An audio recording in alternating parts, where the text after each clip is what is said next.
আসসালামু আলাইকুম বিয়াজ, আপনাদের মাঝে আমি একটা নতুন ব্লগ নিয়ে চলে আসলাম।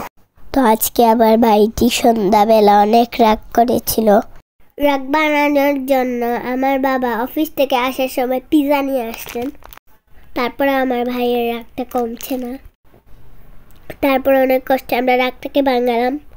ফাইনালি আমার ভাইয়ের মুখে হাসি ফুটলো। কয়েকদিন থেকে আমার বাবার কাছে অনেক আবদার করছে পিৎজা খাবে, তাই তার জন্য পিৎজা নিয়ে আসা হলো।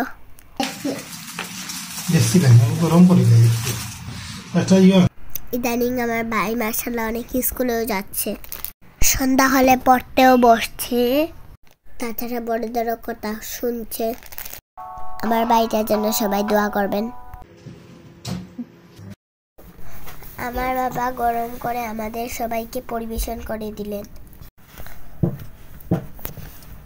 আর আমরা সেটা মজা করে খেলাম। আজ এই পর্যন্ত। আপনারা সবাই ভালো থাকবেন। আল্লাহ হাফিজ।